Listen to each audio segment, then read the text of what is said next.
Quiero compartir una reflexión sobre Apocalipsis capítulo 20 dedicada al milenio por una consulta que un amigo me hace que dice, ¿me puede explicar Apocalipsis 20 del 1 al 6?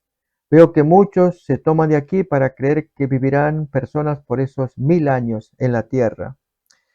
El texto en sí es muy sugestivo, Apocalipsis 20 acerca del milenio, como todo el libro de Apocalipsis.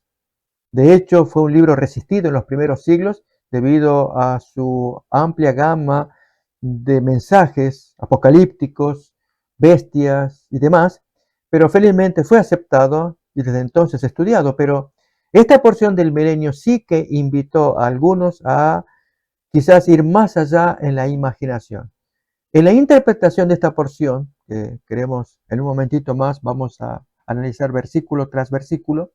Déjenme contar que un antiguo padre de la iglesia, Papías de Hierápolis, que fue discípulo de Juan, el que escribió Apocalipsis, amigo de Policarpo, otro famoso escritor de la antigüedad, este hombre escribe sobre el milenio. Y quien da cuenta de ello es Ireneo. Y en el caso de Papías, que escribe por el año 130, él compuso 5 libros, de los cuales vamos a, del capítulo cuarto, el cuarto libro, leer una porción que cuenta Ireneo, que dice, cuando también la creación, renovada y libertada, fructificará muchedumbre de todo género de comida, del rocío del cielo y de la fertilidad de la tierra, a la manera que recuerdan los ancianos que vieron a Juan, discípulo del Señor, habérselo oído a él, de qué modo enseñaba y hablaba el Señor de aquellos tiempos. Y entonces la cita literal de Papías. Vendrán días en que nacerán viñas que tendrán cada una 10.000 cepas, y en cada cepa 10.000 sarmientos, y en cada sarmiento 10.000 ramas, y en cada rama 10.000 racimos, y en cada racimo 10.000 granos, etc. Y cuando alguno de los santos tomare uno de aquellos racimos, otro gritará, yo soy mejor, tómeme a mí, bendíceme por mí al Señor. Igualmente se dará un grano de trigo que producirá 10.000 espigas, y cada espiga tendrá 10.000 granos, etc. Si advertimos la forma en cómo escribe Papías esta porción de la prosperidad y gran bendición que acontecerá en el futuro, especialmente durante el milenio, hubo quienes pues empezaron a dudar no solamente de la inteligencia de este Papías, es el caso de Eusebio, sino del mensaje en sí acerca del milenio. Con esto quiero decir que por el año 130 de la era cristiana, si alguien escribió sobre el milenio, fue no en un feliz término, porque invitaba a la exageración, que es lo que acabamos de leer de los textos de bendición y de alimentos fructíferos durante esos 1000 años, que luego este mismo Papías lo indicará en su libro que él expone. Así que vamos pues a adentrarnos de lleno a la consideración de Apocalipsis capítulo 20, los primeros versículos. Vamos pues a leer versículo 1 en adelante y a comentar también. Vi un ángel que descendía del cielo con las llaves del abismo y una gran cadena en la mano. Y prendió al dragón, la serpiente antigua, que es el diablo y Satanás, y lo ató por 1000 años, y lo arrojó al abismo, y lo encerró, y puso sus sellos sobre él, para que no engañase más a las naciones, hasta que fuesen cumplidos 1000 años, y después de esto debe ser desatado por un poco de tiempo. Si bien Papías creía que durante esos 1000 años la tierra fructificaría en lo que leíamos 10.000 cepas y 10.000 sarmientos y cada sarmiento 10.000 ramas, etcétera. En fin, recordamos un poquito lo que este padre de la iglesia entendía que sería el tiempo del milenio. Sin embargo, el versículo de Apocalipsis 20 va en otra línea. En primer lugar, durante 1000 años, Satanás, el enemigo de Dios, será puesto en prisión. ¿Qué significa esto? En primer lugar, Satanás forma parte de una tríada en la que 2 de sus 3 miembros son castigados en el capítulo anterior. Nos estamos refiriendo a los 3 grandes poderes que formarán la tríada enemiga de Dios en los días finales, lo que llamamos también Trinidad satánica. Esta Trinidad satánica ya aparece desde el capítulo 12 de Apocalipsis, luego el 13, revelando quiénes son esos miembros. Esto es Satanás, la serpiente, el dragón, todos son sinónimos, capítulo 12. Y en el capítulo 13, los dos miembros restantes. Esto es la bestia marítima, que representa al papado, y la bestia terrestre, allí dice que tiene forma de un cordero con cuernos de cordero, pero habla como dragón, que representará pues al gobierno que apoyará al poder principal, esto es al papado, y entendemos que este segundo poder es el gobierno de Estados Unidos. Estos tres grandes poderes, Satanás, la bestia marítima y la bestia terrestre, que luego se le va a llamar el falso profeta, reaparecen vez tras vez en Apocalipsis. Miremos capítulo 16, versículo, vamos a leer desde el versículo 12 en adelante, cómo se abre el camino para que vengan los reyes del oriente. Aquí estamos teniendo la imagen de estos tres poderes. Por un lado, a la izquierda, tenemos el dragón, la serpiente antigua, que tiene 7 cabezas. Después estamos mirando, que representa a Satanás. Miramos en el centro el leopardo con 7 cabezas, que es la bestia que surge del mar. Y entendemos que se trata del Vaticano, la Iglesia Católica Apóstata. Y luego tenemos un tercer poder, que en el resto de la Biblia se le va a llamar el falso profeta.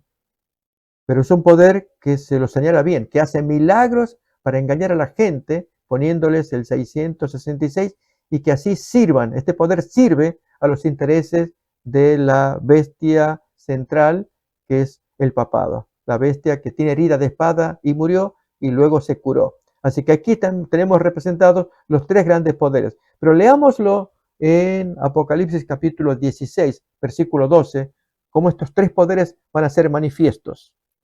El sexto ángel derramó su copa sobre el gran río Éufrates, y el agua de éste se secó, para que estuviese preparado el camino a los reyes del oriente, que son los reyes salvadores.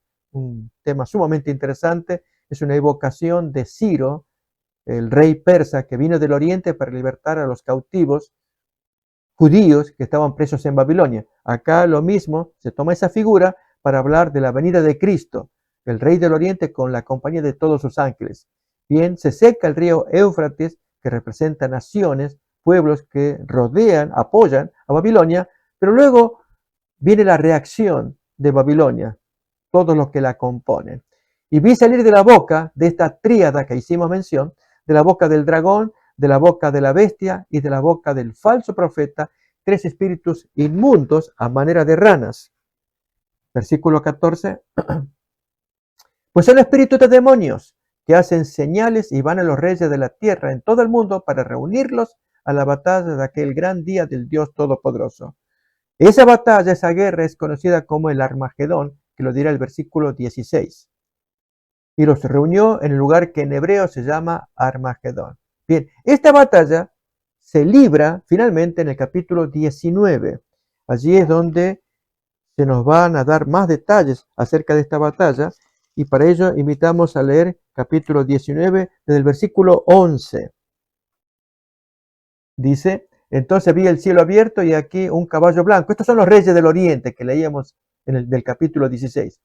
Y el que lo montaba se llamaba Fiel y Verdadero, y con justicia juzga y pelea.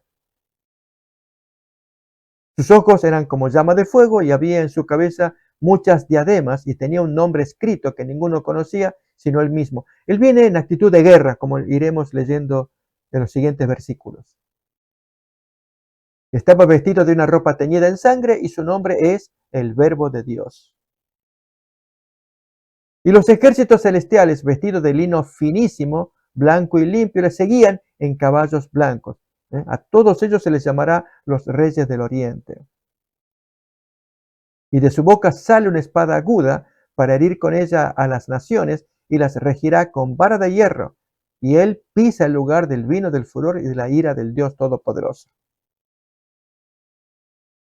Y en su vestidura y en su muslo tiene escrito este nombre: Rey de Reyes y Señor de Señores. Y entonces la invitación del cielo a una carnicería, diríamos nosotros, a una cena que se llama la Gran Cena de Dios, comer los cadáveres de la gente que participará en esa guerra, la guerra del Armagedón. Y vi un ángel que estaba en pie en el sol y clamó a gran voz diciendo a todas las aves que vuelan en medio del cielo: venid y congregaos a la gran cena de Dios, para que comáis carnes de reyes y capitanes, carnes de fuertes, carnes de caballos y sus jinetes, carnes de todos, libres y esclavos, pequeños y grandes. Y vemos acá el desenlace de esa guerra, cómo va terminando, y los tres poderes mencionados, esta es la parte que importa, van a caer cautivos o quedar cautivos. Se enumeran los dos primeros, la bestia y el falso profeta, es decir, la bestia marítima y la otra que era la bestia terrestre. Y vi a la bestia, a los reyes de la tierra y a sus ejércitos reunidos para guerrear contra el que montaba el caballo y contra su ejército. Y la bestia fue apresada, y con ella el falso profeta que había hecho delante de ella las señales con las cuales había engañado a los que recibieron la marca de la bestia y habían adorado su imagen. Estos dos fueron lanzados vivos dentro de un lago de fuego que arde con azufre, refiriéndose al fuego del fin del mundo. Si notamos al falso profeta, se le califica como el que había hecho delante de la primera bestia, la marítima, las señales con las cuales había engañado. Bien, esto es lo que hace la bestia en forma de cordero con cuernos y habla como dragón. Por eso decimos que se trata de la misma entidad. Falso profeta o la bestia cordero con cuernos y que habla como dragón. Y entonces así es como terminan, notamos, estos dos lanzados vivos, pero falta el tercer miembro. ¿Cuál es? El dragón, la serpiente, el diablo o Satanás. Y esto, así es como arranca entonces el capítulo 20 con el milenio. Leemos pues capítulo 20 nuevamente. Y ahora sí, ya con este antecedente es más fácil entender esta porción que vamos a analizar. Al decir, vi un ángel que descendía del cielo. Esa expresión, descender del cielo, solamente se usa 3 veces en el Apocalipsis. Ángel que baja del cielo. Y en las 3 se aplica a Cristo. En este caso, el ángel que baja del cielo es justamente la segunda venida de Jesús y que apresa al tercer miembro. Ya los otros dos fueron muertos o destruidos en el fuego del fin del mundo. Pero ¿qué pasa con Satanás? Él se vino con las llaves del abismo y una gran cadena en la mano. ¿Qué significa abismo?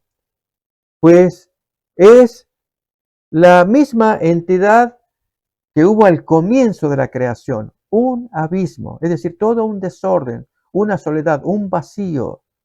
Así fue construida la tierra, según Génesis capítulo 1, versículos 1 y 2 particularmente. Un abismo, ahí lo tenemos. Y la tierra estaba desordenada y vacía, y las tinieblas estaban sobre la faz del abismo, y el Espíritu de Dios se movía sobre la faz de las aguas. Así como estaba al comienzo del mundo, un abismo, así será el final en la segunda venida de Jesús, cuando haya que destruir a los pecadores en la segunda venida. En consecuencia, si hablamos de destrucción, ¿dónde queda la noción de 1000 años de prosperidad como entendía Papías, este discípulo de Juan, el teólogo se le dice, Juan el autor de Apocalipsis? No tiene sentido. No hay existencia alguna en la tierra. En la segunda venida, los reyes del oriente, cuando bajaron del cielo para pelear contra estas entidades que hemos leído en el capítulo 16, 14, los reyes de la tierra que se reunieron para pelear contra el que bajaba del cielo, ellos son destruidos y los santos llevados al cielo. Vamos a leer esa porción del libro de Primera de Tesalonicenses, capítulo 4. Desde el versículo 14 en adelante, recordemos cómo Pablo revela los eventos de la segunda venida, en los que todo será destruido, excepto los santos que son llevados al cielo. Tampoco queremos, hermanos, que ignoréis acerca de los que duermen, para que no os entristezcáis como los otros que no tienen esperanza. Porque si creemos que Jesús murió y resucitó, así también traerá Dios con Jesús a los que murieron en la fe o durmieron en él, que es lo mismo. Por lo cual os decimos esto en palabra del Señor, que nosotros, los que vivimos, Pablo creía que en sus días vendría la segunda venida, que habremos quedado hasta la venida del Señor, no precederemos a los muertos creyentes, a los que durmieron. Porque el Señor mismo, con voz de mando, con voz de arcángel y con trompeta de Dios, descenderá del cielo. A esto se refiere la figura del Verbo de Dios de Apocalipsis 19, que baja del cielo con la hueste de caballos blancos y sus ángeles. Allí es una figura, pero se interpreta correctamente hablando de la segunda venida de Cristo. Cuando baja del cielo, descenderá del cielo, dice el texto. Ahí tenemos para recordar el cielo abierto y el caballo blanco y el que lo montaba bajando del cielo con la hueste angélica. Y entonces nuevamente en Tesalonicenses dice, y los muertos en Cristo resucitarán primero. Luego nosotros, los que vivimos, los que hayamos quedado, esos son los 144,000, seremos arrebatados juntamente con los otros recién resucitados en las nubes para recibir al Señor en el aire y así estaremos siempre con el Señor. Notamos, se nos está describiendo la segunda venida de Cristo. O miremos también 2 de Pedro capítulo 3. ¿Qué va a pasar allí desde el versículo 10 en adelante con la tierra en ocasión de la segunda venida de Jesús? Será destruido, todo será destruido, excepto los santos que serán llevados vivos al cielo y los otros resucitados. Pero el día del Señor vendrá como ladrón en la noche, en el cual los cielos pasarán con grande estruendo y los elementos ardiendo serán deshechos y la tierra y las obras que en ella hay serán quemadas. Puesto que todas estas cosas han de ser deshechas, ¿cómo no debéis vosotros andar en santa y piadosa manera de vivir, esperando y apresurándoos para la venida del día de Dios? En el griego dice mejor, apresurando la venida del día de Dios. O sea, tenemos la capacidad de poder apresurarla cuando llevamos una conducta acorde a la voluntad de Dios, en el cual los cielos encendiéndose serán deshechos y los elementos siendo quemados se fundirán. Es la destrucción, la del fin del mundo. Pero nosotros esperamos, según sus promesas, cielos nuevos y tierra nueva en los cuales mora la justicia. Entonces, con estos textos vemos claramente que el Señor promete llevar a sus siervos, a sus hijos que han creído en la segunda venida al cielo, en dos grupos que irán en una sola caravana. Los que han resucitado, creyentes que el Señor resucitó, y otro grupo de santos vivos que ellos serán trasladados sin ver la muerte. Nos referimos a los 144,000. Son llevados al cielo, ¿para qué? ¿Qué va a pasar? Así que vamos nuevamente a Apocalipsis capítulo 20 para observar que en la tierra primeramente es un abismo, no hay nada. A esto se refiere, vamos a ver, noten el versículo 21 que habla de la cadena en la mano. ¿Qué es eso de una cadena en la mano? ¿Será que el Señor trae una gran cadena para atar a Satanás? Es figurado, porque en el siguiente versículo, 22 de Apocalipsis, dice que prendió al dragón, la serpiente antigua, que es el diablo, que es Satanás, lo ató por 1000 años. ¿Cómo es eso de que con una cadena ata a Satanás? ¿Para qué? Versículo 3. Y lo arrojó al abismo, que es este planeta destruido, así como fue el origen. Habíamos leído Génesis 1:2, cuando Dios comenzó a crear las cosas, estaba todo en desorden, en destrucción. Lo arrojó al abismo y lo encerró y puso sus sellos sobre él. ¿Para qué? Para que no engañase más a las naciones. En eso consiste el encadenamiento que ahora explico. Hasta que fuesen cumplidos los 1000 años.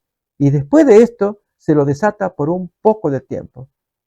¿Qué significa pues atado con una cadena por 1000 años y desatado? Es una cadena de circunstancias.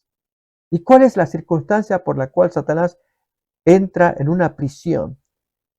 Bien, en primer lugar, todos los pecadores están muertos, no tiene a quién tentar. Y todos los creyentes santos, los que estuvieron muertos y fueron resucitados, y los 144,000 que no vieron muerte, todos están fuera de su alcance, están en el cielo. Por lo tanto, él está atado de manos y pies para seguir con su naturaleza, que era tentar y arruinar. Déjenme que lo ilustre. Es el caso de un empleado de la construcción, por ejemplo, un obrero y que ya prepara todo su material para ir a trabajar. Ese día tiene que trabajar al aire libre, hay mal tiempo, pero él se anima a salir. Su esposa le preparó la comida, está todo el equipo ya listo. Abre la puerta de su casa y surge una gran lluvia. Y entonces él siente, se lamenta tanto, oh, no, no podré trabajar, estoy atado de manos y pies, una expresión que solemos usar. No es que él esté atado literalmente de manos y pies, es que la circunstancia externa de la lluvia le impide trabajar. Eso es que está atado.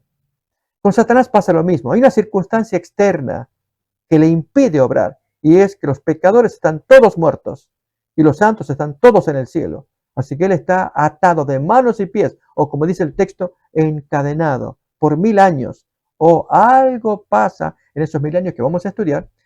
Pero luego el texto dice, y después de esto debe ser desatado por un poco de tiempo. Ahí ya nos está dando la pista muy importante de que los pecadores vuelven a la vida, son resucitados al cabo de los 1000 años y Satanás vuelve en su frenesí, allí en toda su naturaleza, a tentar otra vez, que es su naturaleza, tentar y arruinar. Pero tiene gente a la cual hacer. Mientras tanto, durante el milenio, con todos los demonios allí, entre ellos, vivía en un mundo de recriminaciones y mutuas acusaciones. Esto es lo que nos describe Elena White. Interesante una descripción que trae acerca de la vida de los demonios. Ellos se pelean mutuamente, pero solamente se ponen de acuerdo cuando deciden unirse en tentación a los hombres. Algo similar pasó cuando allí los fariseos se ponen de acuerdo con los herodianos. Estaban en desacuerdo, pero cuando deciden unirse en común acuerdo para eh, promover la crucifixión de Cristo.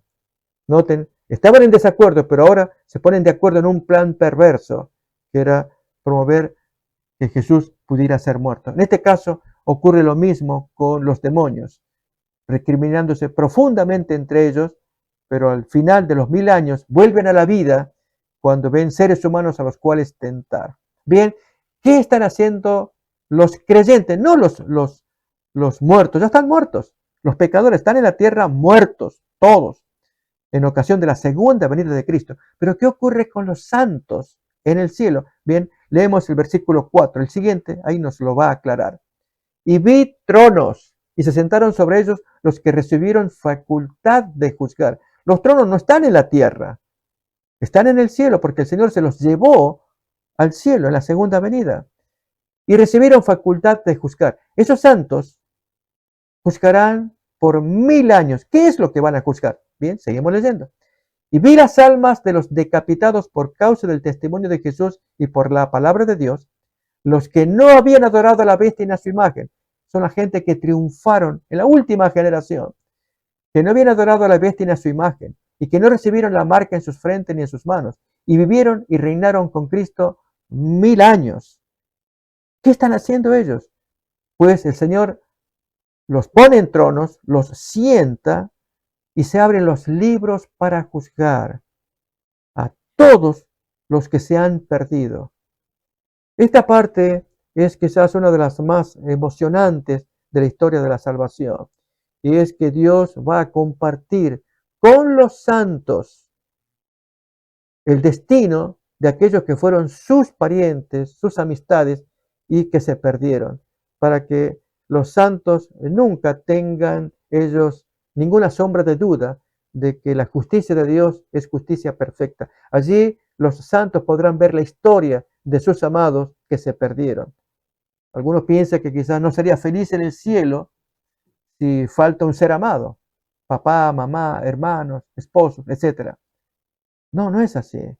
Ya el texto de Primera de Corintios capítulo 13 dice que nosotros estamos viendo como en un espejo, sombríamente o borrosamente. Pero en esos días veremos claramente, y efectivamente en esos días del milenio, allí vamos a ver claramente las cosas como Dios las muestra a través de sus libros. Como dice el texto aquí de Primera de Corintios 13:12. Ahora vemos por espejo oscuramente, no lo entendemos claramente, pero entonces veremos cara a cara. Ahora conozco en parte, pero entonces conoceré como fui conocido. Ahí yo me voy a ver a mí mismo, ¿eh? Como me veían, ahora yo veré claramente. Y cuánto más cuando veamos a nuestros amados que se perdieron. Será algo triste. ¿Dónde aparece este concepto? Vamos a mirar en 1 Corintios capítulo 6, los primeros versículos, para ver la capacidad de juicio que tendrán los santos durante ese tiempo de los 1000 años. ¿Osa o se atreve alguno de vosotros, cuando tiene algo contra otro, ir a un juicio secular delante de los injustos y no delante de los santos? En otras palabras, si hay algún problema entre hermanos de iglesia, resuélvanlo entre ellos. ¿O se atreve alguno a ir a una corte secular y ahí ventilar problemas que los injustos, los pecadores, van a escuchar de situaciones internas nuestras, en lugar de resolverlo entre los hermanos?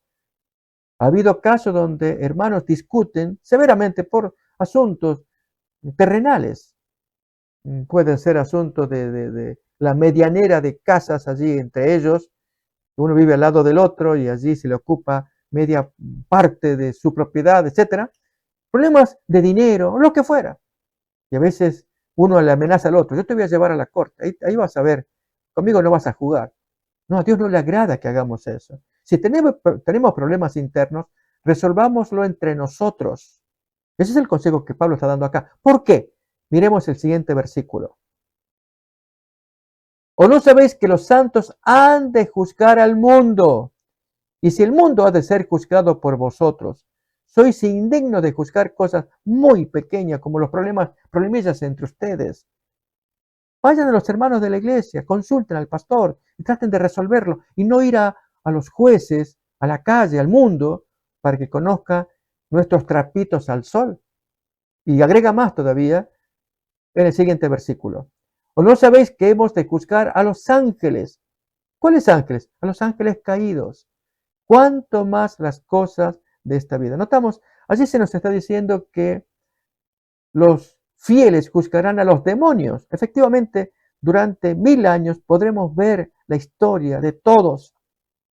Dios guiará allí a la gente para que, sentados en los tronos y los libros abiertos, puedan ser revisada la historia de todos. Miremos más todavía en Daniel capítulo 7. Allí vamos a ver más detalles acerca de este juicio. Desde el versículo 10 en adelante, se nos habla de un juicio que se inicia en el cielo. Un río de fuego procedía y salía de delante de él, millares de millares le servían y millones de millones asistían delante de él. El juez se sentó, otras traducciones dicen el tribunal se sentó, tal vez sea mejor traducción, pero la idea es la misma. El tribunal o el juez se sentó y los libros fueron abiertos. Siguiente versículo. Y yo entonces miraba a causa del sonido de las grandes palabras que hablaba el cuerno. O sea, la visión es mostrarnos lo que está pasando en la tierra. Muy duro, siguen todavía los problemas en la tierra, mientras en el cielo se está llevando el inicio del juicio. ¿A dónde apunta esto? A 1844, según Daniel capítulo 8, el versículo 14. Otro tema para estudiar con detenimiento, pero para ubicarnos en el tiempo, el capítulo siguiente provee la profecía de los 2300 días o 2300 tardes y mañanas. Y 8:14 menciona que allí comenzaría la purificación del santuario o inicio del juicio, que en eso consiste la purificación del santuario, que es lo que estamos leyendo ahora. Pero todavía sigue más. Vamos a leer desde el versículo 13 un elemento que se agrega al juicio, y es la aparición del Hijo del Hombre para dirigir ese juicio. Miraba yo en la visión de la noche y aquí con las nubes del cielo venía como un hijo de hombre. Está refiriéndose a Jesús, que vino hasta el anciano de días. Notemos que este hijo del hombre no vino en esa nube del cielo a la tierra, que era el error que se cometió de creer que se trataba de la segunda venida de Cristo. No, el texto dice que fue al anciano de días y le hicieron acercarse delante de él. ¿Para qué? Y le fue dado dominio, gloria y reino para que todos los pueblos, naciones y lenguas le sirvieran. Su dominio es dominio eterno que nunca pasará y su reino es uno que no será destruido. Y aquí que Daniel quiso saber más detalles de esta situación y él comienza a recibir más información acerca de este juicio y particularmente la participación de los santos, donde allí ellos recibirán la bendición y los tronos, porque leemos ahora en el versículo 17 y particularmente el 18 la explicación que el ángel va a ir dando de la visión que se le acaba de dar en el capítulo 7. Dice, estas cuatro grandes bestias que Daniel vio al comienzo del capítulo 7 son cuatro reyes que se levantarán en la tierra, pero notemos el 18 ahora. Y después recibirán el reino los santos del Altísimo y poseerán el reino hasta el siglo eternamente y para siempre. Eso es el milenio. Reciben el reino y se sientan en tronos para juzgar. Pero sigue más todavía, va a haber más descripción acerca de esta visión del capítulo 7. Cuando leemos en el versículo 22, que dice, podemos leer el 21 para mirar el contexto. Y veía yo que este cuerno hacía guerra contra los santos y los vencía, hasta que vino el anciano de días y se dio el juicio a los santos del Altísimo, en favor de los santos. Se da el juicio. ¿Qué es esto? Es el milenio. Y llegó el tiempo y los santos recibieron el reino. ¿Sí?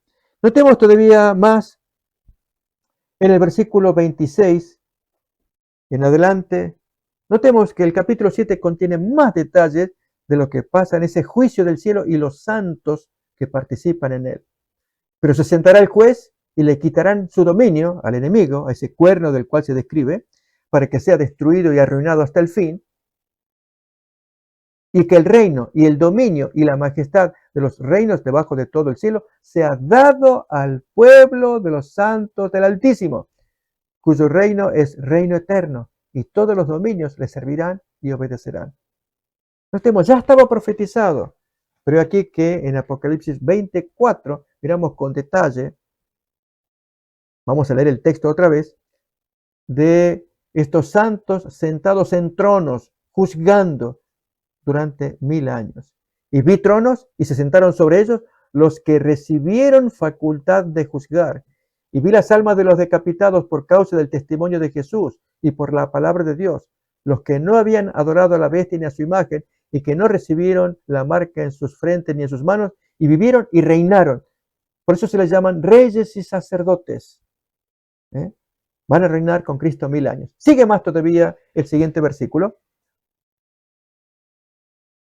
Pero los otros muertos, hablando de los pecadores, no volvieron a vivir hasta que se cumplieron 1000 años. Y aquí sí vale la pena hacer una salvedad. Ahí dice 25, y el 25 fue puesto allí al comienzo de pero el 26, el siguiente versículo, debió haber sido puesto donde dice, esta es la primera resurrección. De otro modo, es confuso el texto. Ahí tenemos los dos puestos juntos. Y a ver, ¿dónde empieza el versículo 6? Acordémonos que la versificación de los versículos bíblicos, el ponerle los números, la numeración de los versículos bíblicos, se hizo en tiempo de Estefanus.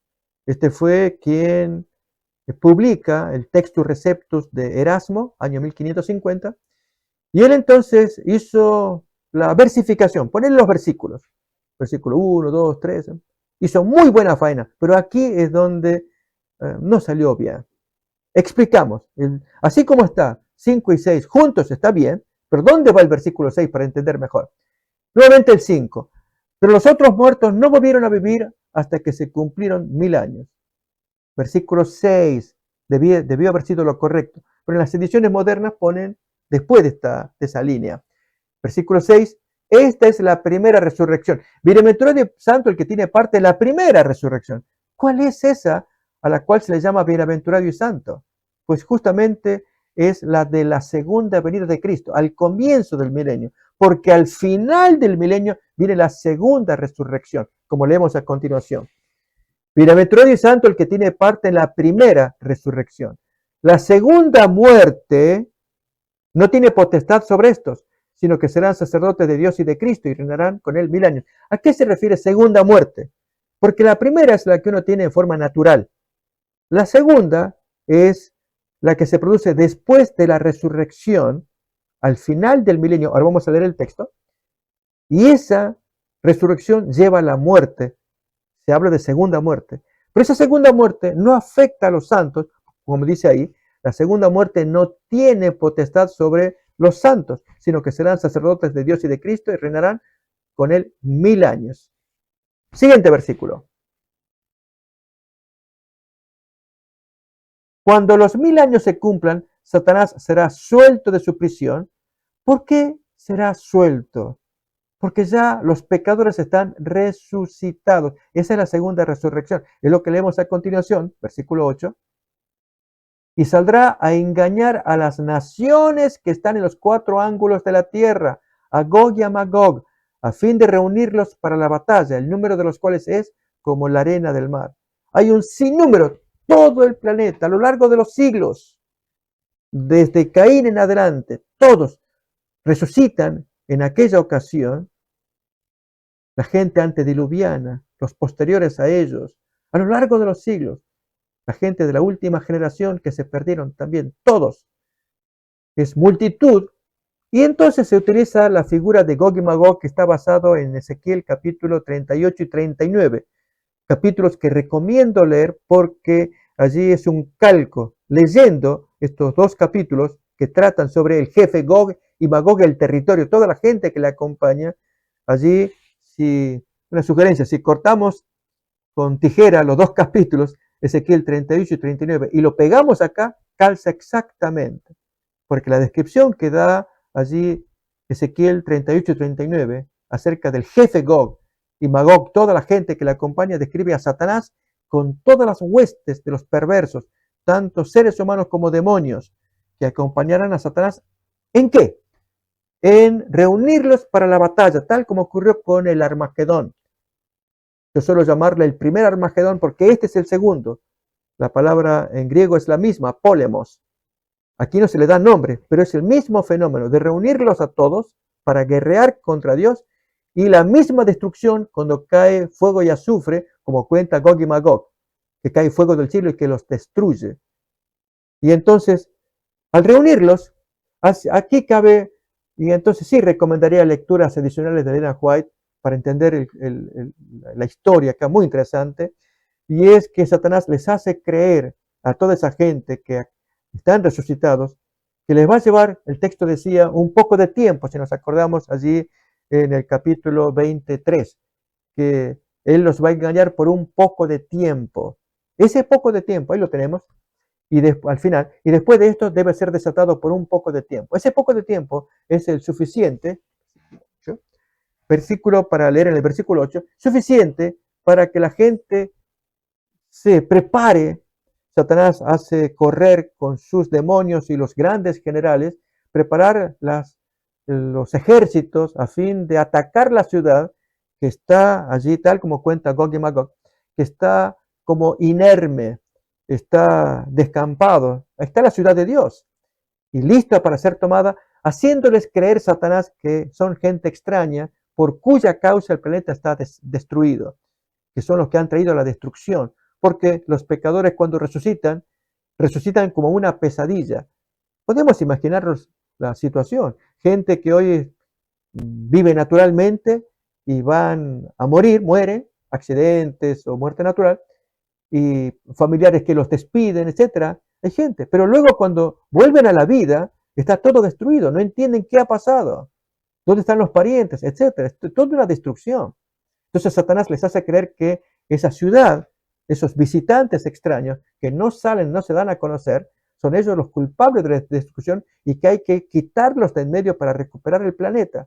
Y en esa ocasión se produce Mateo 25. Jesús sale de la ciudad, como podemos leer versículo 31 en adelante, del juicio de Jesús a las naciones. Cuando el Hijo del Hombre venga en su gloria y todos los santos ángeles con él, entonces se sentará en su trono de gloria y serán reunidas delante de él todas las naciones y apartará los unos de los otros como aparta el pastor las ovejas de los cabritos. Y pondrá las ovejas a su derecha y los cabritos a su izquierda y comenzará a hablarles a unos y a otros. Entonces podemos imaginarnos ese momento cuando Jesús sale de la ciudad y entonces pide que salgan los santos y separa a unos y a los pecadores que están al costado. Y allí los pecadores ven que han sido engañados, que no eran extraterrestres, eran sus antiguos amigos, que están salvos, ahí los pueden ver. Allí hermanos que verán a sus parientes, miembros de iglesia que verán a sus compañeros, pastores, etcétera, familiares, etcétera, todos se pueden mirar y descubrir los pecadores que han sido engañados. Porque entonces Jesús dirige palabras a unos y a otros. Conocidas palabras, como leemos en el versículo 34 para acordarnos del contenido. Entonces el rey dirá a los de su derecha, venid, benditos de mi Padre, heredad del reino preparado para vosotros desde la fundación del mundo. Porque tuve hambre y me disteis de comer, tuve sed y me disteis de beber, fui forastero y me recogisteis, etc. Conocemos el resto de la presentación que hace Jesús. A sus santos, que los hizo sacar de la ciudad, y a los pecadores las palabras opuestas. Terrible. Y amigos, allí es cuando hay una porción que sí sugiero leer, que está en el conflicto de los siglos, cuando aparece la palabra panorámica, una vista panorámica. Allí Dios muestra la historia de Jesús en vista panorámica, una historia preciosa que solamente yo invitaría a que se gastara tiempo a leer ahí, si es que creemos en el espíritu de profecía, la descripción que Dios le ha dado al espíritu de profecía para decirnos qué pasará en esos momentos. Y es que Dios va a revelar la historia de Cristo en vista panorámica para que todo el universo pueda ver la historia de Jesús, preciosa y que produce arrobamiento del corazón. Todos quedan sumamente conmovidos al ver al Maestro orando, al ver todo esto. Noten allí, tenemos parte de la vista panorámica. Dice, por encima del trono se destaca la cruz, y como vista panorámica ustedes pueden ver ahí. Esa es la palabra que invito a que uno la pueda buscar allí en el conflicto de los siglos. Vista panorámica. Aparecen las escenas de la tentación, la caída de Adán, las fases sucesivas del gran plan de redención, el humilde nacimiento del Salvador, su juventud pasada en la sencillez y en la obediencia, su bautismo en el Jordán, el ayuno y la tentación en el desierto, su ministerio público, que reveló a los hombres las bendiciones más preciosas del cielo, los días repletos de obras de amor y misericordia, y las noches pasadas en oración y vigilia en la soledad de los montes, las conspiraciones de la envidia, del odio, de la malicia con que se recompensaron sus beneficios, la terrible y misteriosa agonía del Getsemaní, etcétera, etcétera. Todo eso se ve en vista panorámica y los santos pueden contemplarlo, pero los pecadores.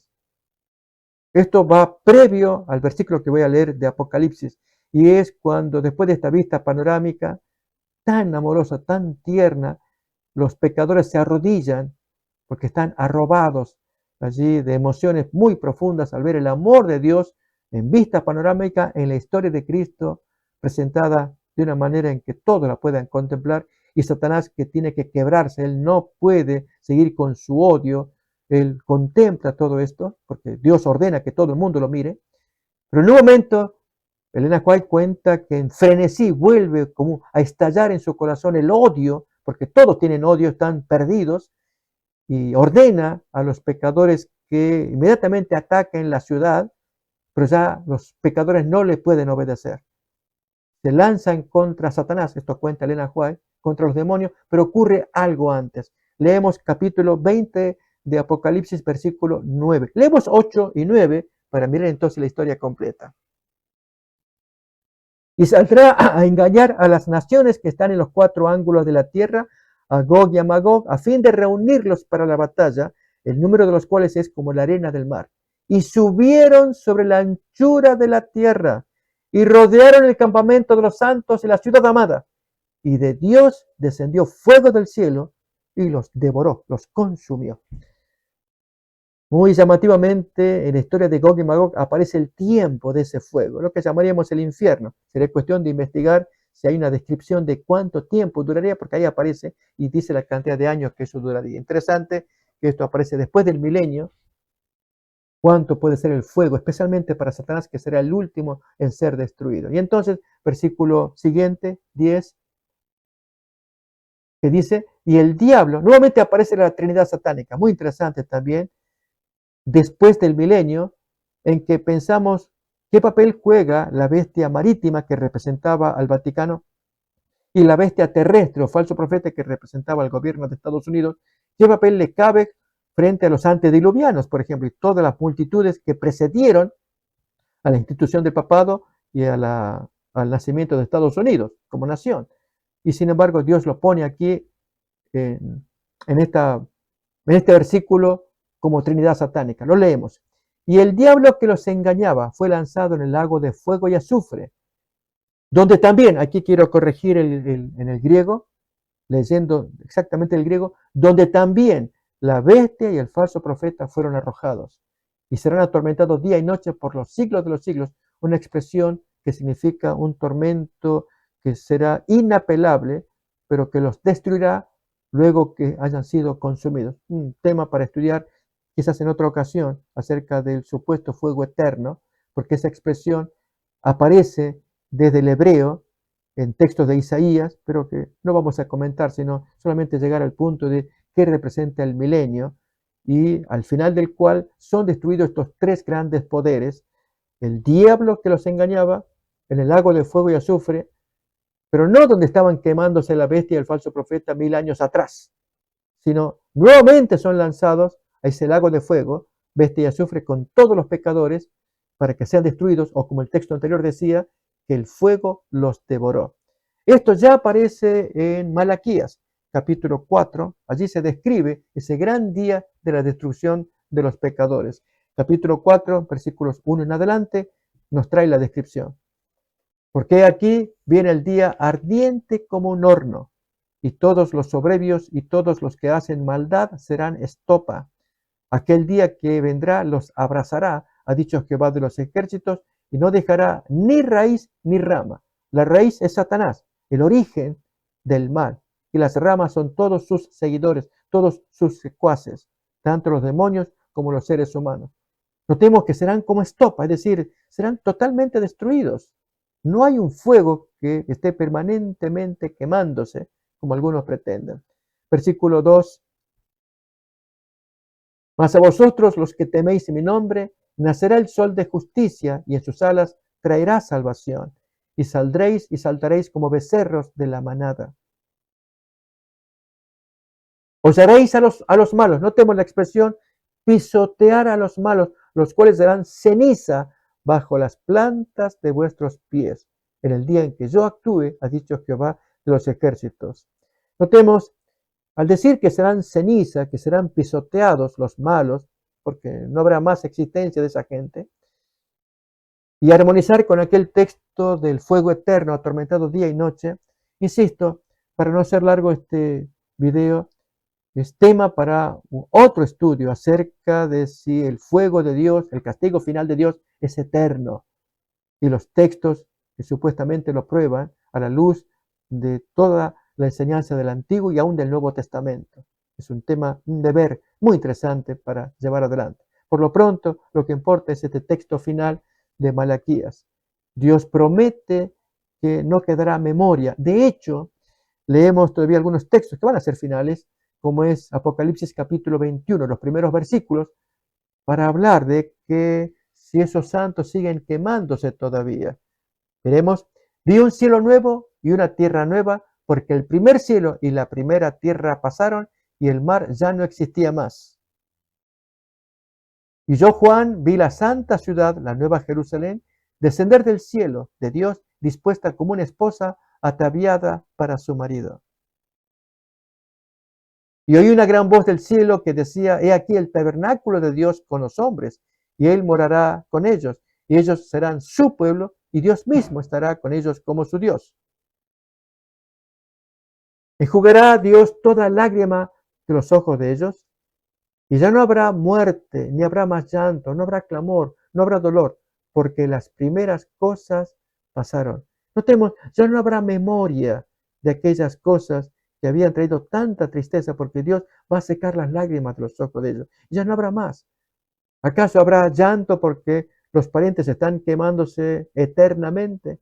Habrá clamor, dolor, al ver que seres amados están en el fuego quemándose eternamente. No se trata de eso. Van a ser quemados y destruidos, y los santos aprobarán porque se les habrá permitido mirar los libros del cielo durante 1000 años. Y luego la sentencia que corresponde. Dios es muy justo y a la vez amoroso con su pueblo, al permitirles ver las cosas como Dios las ve. Porque sin ese juicio del milenio, ¿a cuántos les pasaría que supuestamente no disfrutarían del cielo si no está el ser amado que en la tierra fue sostén, pero que no les acompaña en el cielo? Pero Dios, al abrir el libro de la tal persona y hacerle leer al creyente que se ha salvado, mira, esto es lo que ha pasado con tu ser amado que se perdió. Y allí el creyente, al mirar el libro, descubre cosas que no sabía, que no imaginaba, cosas ocultas, pecaminosas, de las que el ser amado no pidió perdón, no se arrepintió. Llevaba una vida secreta, una vida doble. Finalmente encontró la muerte no preparado o mal preparado. Y nosotros pues celebrando allí el velatorio, llorando y orando que todos nos sostengamos porque lo veremos en el cielo. Y nunca más lo veremos. ¿Por qué? Porque solamente los libros del cielo revelarán qué pasó con esa persona que llevó una doble vida y se perdió y no se arrepintió a tiempo. Notamos, Dios es justo, para eso es el milenio, para mostrarnos en los libros. Por eso ya no habrá más llanto, no habrá clamor, no habrá dolor. Todo será explicado.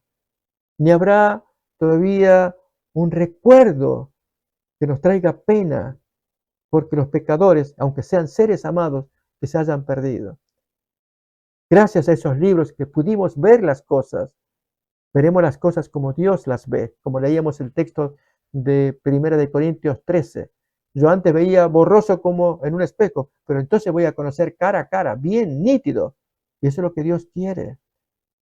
Y entonces, nuestro mensaje para todos los que oigan este audio es la exhortación a perseverar en el camino de la fe, de seguir fieles al Señor en este peregrinar, como leemos en el texto allí de Corintios 13, que vemos por espejo, oscuramente, no vemos nítidamente, pero avanzamos por fe.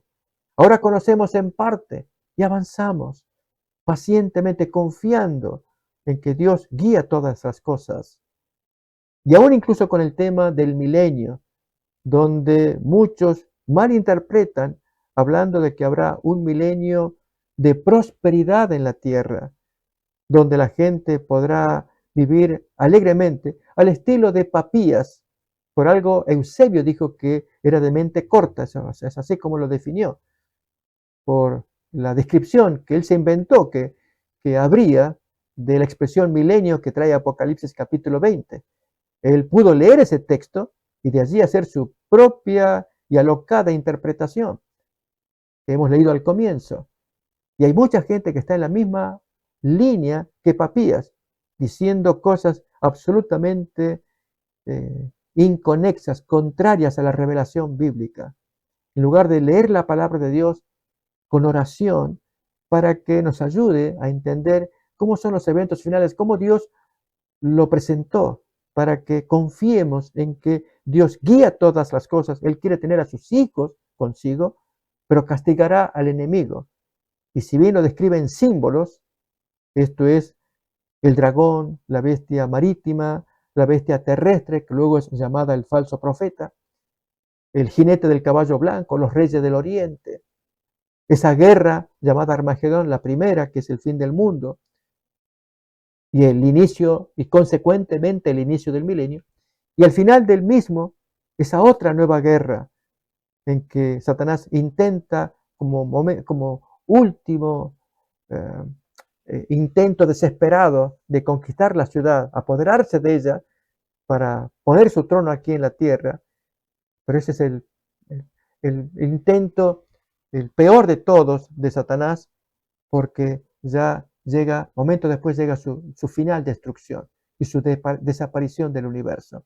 Junto con él, todas las huestes de demonios que le creyeron y de pecadores que se resistieron a la influencia del Espíritu Santo, al mandato de Jesús, a encontrarse con Jesús para ordenar las vidas mientras había gracia para que sus pecados fueran perdonados. Yo anhelo que este audio sea de bendición para quienes lo oigan, en tanto nos exhortemos mutuamente en el camino de perseverar hasta el fin, buscando a Cristo como nuestro Salvador hoy en la tierra, y Él será nuestro defensor en los días finales, el juez absoluto que dará bendición a quienes creyeron en Él, pero el castigo correspondiente a aquellos que fueron sus enemigos. Deseo que Dios nos bendiga en la presentación de este video.